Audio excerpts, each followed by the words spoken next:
Hey you guys, it's Peter, and welcome to my channel, Peterisms, where I tell stories of my life and just little things that I have learned as I have grown into the person that I am today. And I had so much fun getting back yesterday into making videos, and I was so happy to be back over here again. So thank you so much for the kind comments that you guys left me, and a few of you reached out to me in DMs and said, I'm so happy that you're back on your Peterisms channel, and I'm so happy to be back over here again.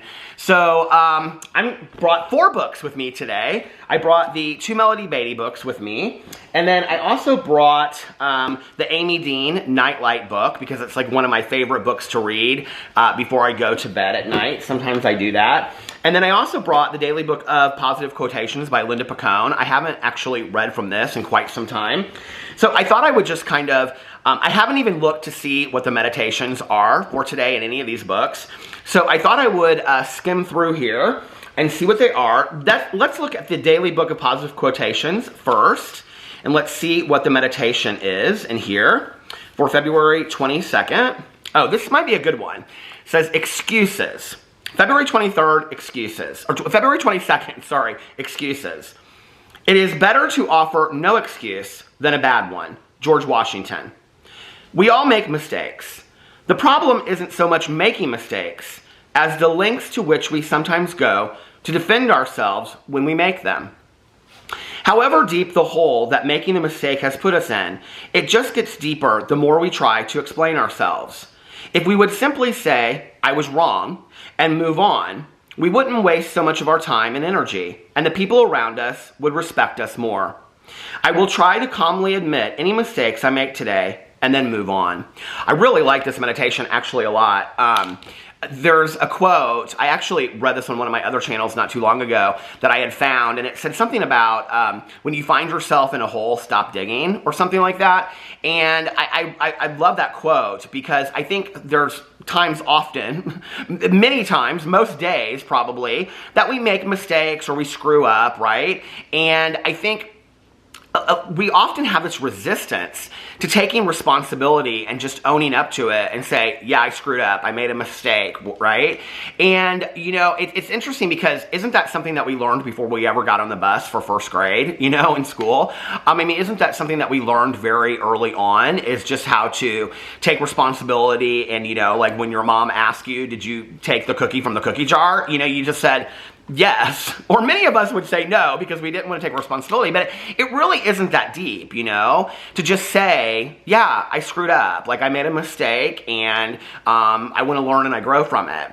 The other thing to this I have to say is that, you know, in my life, when I look back on all of my years, there are successes that I have had that I have learned, like, oh, okay, so by doing things this way, I was successful or whatever. But the majority of the lessons that I have learned in my life, the majority of the things that have formed me into being the person that I am today, or, I don't know, the character aspects that I have to myself, came as a result of the mistakes that I made in my life, and taking a look at that mistake and saying, what's my part in that? What can I own? What can I do better next time? And growing from that mistake. And I think that that is an opportunity for growth, as my sponsor always says. You know, she's like, this is an opportunity for growth. You're going to take it or you're not going to take it. And, you know, I think that that is kind of where the, you know, the meat and potatoes exist, so to speak, of it, is, are you willing to take this opportunity where you made a mistake and grow from it? You know, and I'm a believer in life that, you know, in life there are lessons, and lessons are repeated until they are learned. And lessons often come in the way of making mistakes. You know, and mistakes can be very trivial, or they can be huge mistakes. And it's really about us taking responsibility and learning from those mistakes. You know, I'm somebody that I like to learn from my mistakes. I like to take responsibility from it. I'm not going to say that it always feels great to do that, because it doesn't. I think, you know, so my husband and I were in a marriage counseling session not too long ago, and he made the comment that he often wished that he spoke the language of recovery, or that he had gone through recovery like I did, so that he saw things the way that I did, because sometimes in our relationship it's difficult because I'll say something or I'll feel a certain way and he's like, yeah, like I haven't had that experience, so I don't know. And one of those experiences is doing inventory. And in inventory, what you do is, the first part is you make a list of your resentments.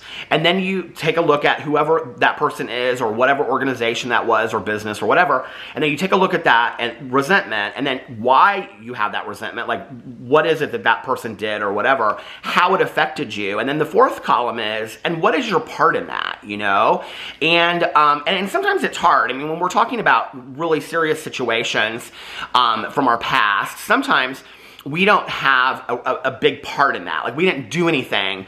Maybe we were innocent to the whole situation, and so we didn't really do anything to bring that harm on ourselves and that we're resentful about. But sometimes my part I've had to learn is in holding on to the anger, or in holding on to the resentment. Like, that is my part, right? Instead of like being willing to work through it. I think in looking at making mistakes, and in doing inventory on mistakes that I've made in my life, one of the things that I've had to look at is, what is my part in that? What is my part in this mistake that occurred? Whether it's, a mistake in a relationship, or a mistake in a friendship, or, just a mistake that I made around the house, or like, what is my part in that, right? And then being willing to accept that and learn from it and grow. And, I have witnessed in my own life that when I am resistant to accepting the lesson and growing from it, it seems to pop up down the road again, and it seems to happen again and again and again, until I am forced to learn the lesson, It's like Oprah said back in the day, and I love this. I can't remember.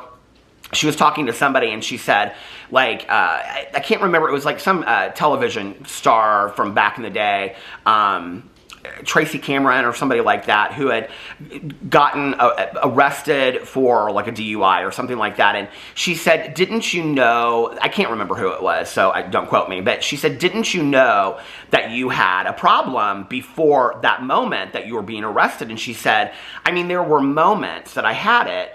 And Oprah said, I think lessons come to us first as like a whisper, and then as like a feather, and then as like a wind stroke, and then as like, a wall, and then it's like a brick wall, and then as a mountain, until you're willing to actually learn the lesson and grow from it.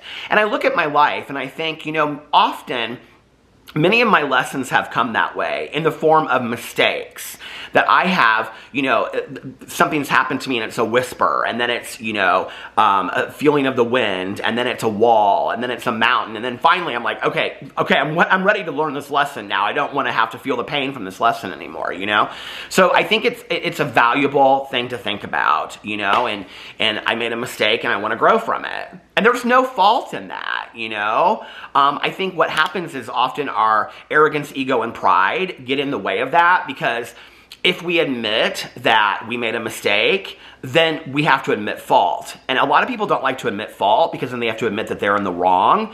And it's like, I don't know, there's this thing in the world about like, if we admit that we're wrong, then we did something wrong and then we're bad people. When that's not the case at all. When you shift your perspective and you look at the world instead as being, well, I want to grow from the things that are being taught to me, and I want to grow from the things that are being offered to me, then it's not about you're a bad person or you did something wrong. It's about I'm a student in life who is continuing to grow. And then these mistakes that you're making are lessons, I mean, it's very similar, like, as I'm talking about, like, this life, the game of school of life. If you look back when you were, like, in school and you were doing, like, mathematical problems, you didn't get them right, or correct right out of the gate, Like, often you would have to go in there and erase it, and you would go home and you would do worksheets, and you would have to study them until you got it right. You would make mistakes until you learned to master that, and then you would go on to the next thing, and you could take that foundation for what you had learned, and you could grow into the next lesson and the next lesson until you were able to do higher levels of math. Life is the same way. So when we are, resistant to learning those lessons based on the mistakes that we've made, we're not going to grow as human beings. And for me, I enjoy my life the most, and I get the most out of my life when I am continuing to grow as a human being, and I want to continue to do that. So I think this is a really powerful meditation. Okay, to take a break from the Melody Beatty books for a day, I am going to actually go into the Nightlight book by Amy Dean, which is a book of nighttime meditations. I think my dad got me this book when I first got sober. Hold on a second. He used to inscribe like all the books he would buy me, but he didn't on this one. So let's go in here. February 22nd. Let's see what it has to say. Okay, it doesn't have a title or anything, so let's just see. All right. Prayer is neither black magic, nor is it a form of demand note. Prayer is a relationship. John Hughes. A conversation requires two parts, talking and listening.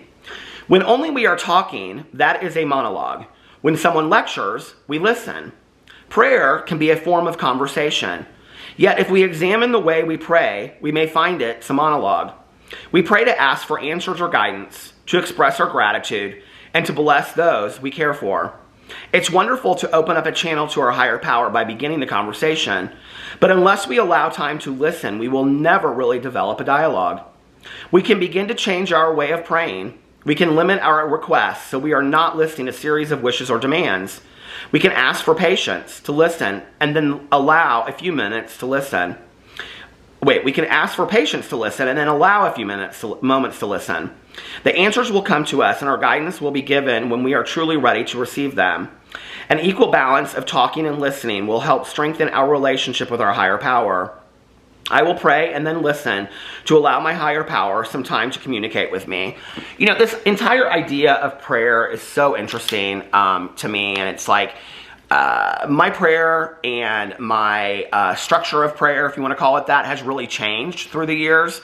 I don't really even know that when I first got sober, I really understood prayer. And I can tell you, like before I got sober, I definitely didn't. I had no internalization of any kind of higher power. And so I remember when I first got sober, like I wanted to learn how to pray, but I didn't really get it. And my sponsor and I would hear other people in recovery say, you know, in the morning, get down on your knees and say help. And at night, get down on your knees and say thank you. And that was really where my prayer started. It was really very, very basic like that. And then I just would kind of like talk to God, you know, and that has really been what has existed throughout my entirety of my sobriety, is where I would just talk to my higher power and say like, I'm really struggling with this, or I feel very alone in this, or I need your help, or I need guidance. Interestingly enough, I remember I was going through relationship woes and I really wanted this relationship to work out. And this was with my ex, and we had broken up like when we got together, and we were together for like 3 months, and then we broke up, and then we got back together. And during the time that we were broken up, I was like every day praying, like, please God, let this relationship work out. Please God, you know, I want him back in my life and whatever. And my mom and I were talking about it. My mom, you know, was a woman of very strong faith. And I think she was, you know, very wise when it came to her understanding of her higher power, and which she called God. And she was somebody that went to church on a regular basis and things like that. So anyway, we were talking, and, you know, I said, well, I've been like, you know, she said, well, what are you doing for this relationship to work? And I said, well, I've been praying, you know, about this relationship. And she said, oh, okay. And, you know, like how? And I said, well, I'm like praying, you know, like, God, please let this relationship work out. And almost kind of like to a child, she kind of looked at me and she said, oh honey, that's not how we pray. And I said, well, what do you mean, Mom? And she said, we don't pray for like God isn't a magician. I don't remember how she said it, but she's like, you know, God isn't a magician or a lottery granter. Like, that's not how God works. She's like, you know, we pray for things like understanding or compassion or, you know, to help guidance to get through this or whatever. Like, those are the things that we pray for, you know, like things in our toolbox. And it really changed my perspective on how I started looking at prayer and how I prayed. And, you know, through the years, it's like, I have started just, like, one of my favorite things to do is, like, when I take, he's standing right here, little Boo Radley, I'll take Boo Radley out, you know, at night, and, you know, before with his brothers, when I would take them out at night, like, late at night, when I would be getting ready to go to bed, I would take them out, you know, one last time to go potty, and then I would stand outside, and there was just something about me being at night, looking up at the stars or the clouds or whatever, and just being part of the universe. And sometimes out loud and sometimes in my head, I would just have, you know, a very conscious conversation with my higher power. Just talk, you know? And, you know, there's a lot of people in recovery, including my sponsor, that will say, pray on it. You know, if you're going through something, pray on it. And there's been many times that I have prayed on something, gone to sleep, and then woken up, and I feel like the answer has come to me overnight, which is kind of strange, but I feel like it works. Recently, this is something I've just started, and like I would say like in the last month, honestly, like just in the last month. So I do kind of like a gratitude list. I have been meaning to start this written gratitude list. I bought these notebooks and I still haven't started it, so I'm going to start that. But one of the things that I've been doing is every night when I do this kind of like gratitude list at the end of my prayers, so I go in and I do a 10-step inventory, which is a daily inventory, and but I do my prayers first, and I say the Lord's Prayer, and then I say the Serenity Prayer, and all this kind of stuff, and then I go in and I just talk to God, and then I do a gratitude list at the end of it. And I typically always say, I'm grateful for my life, my health, and my sobriety. Those are the top 3 things. And then I go in and I talk about, you know, Alex and Boo and my house and YouTube and you guys and my friends and family and on and on and on. Recently, I have been saying, God, I'm really grateful for the relationship that I have built with you. Because something has changed in me to where I have this trust and faith in God that I didn't have prior to, I don't know, a month or 2 ago. And I've really been kind of recently on this spiritual journey where I've really had to look at things on a deep level. And I am extremely grateful for this relationship that I've built with my higher power that's personal to me, you know? Nobody else has to understand it. It doesn't have to be the same relationship that you have with your higher power. In fact, I think it's fantastic that none of us have the same relationship with our higher power than the next person would be. It's like 5 kids having the same mom. Like, you're not going to have the same relationship with, each of you is not going to have the same relationship with your mom, you know, or your dad. So it's the same thing. And I think we should all have individual relationships with our higher power. And I'm so grateful for the relationship that I have with my higher power, you know? And that the way that it works for me is having this conscious conversation that I can talk to him whenever I want, you know, him or her. And I don't know, and I feel like my higher power is there, you know, to listen. But I also have to shut my mouth sometimes and listen to what my higher power is saying. And sometimes that comes to me in very weird ways, I will tell you. I feel like sometimes that comes to me by just something that somebody says, and I go, oh my God, that's a God moment. Or maybe it's in a lyric in a song, that a song just kind of pops up. The other day it was strange. I was sitting around and I was kind of just feeling sorry for myself, and you know, I was kind of like, I don't know, just reminiscing about the past. And it was like one song after another on my iTunes. I was playing my iTunes while I was getting ready, was all of these favorites of my mom. And I thought, this is so strange. Like all of it was like literally one after another of all of my mom's favorite songs came up.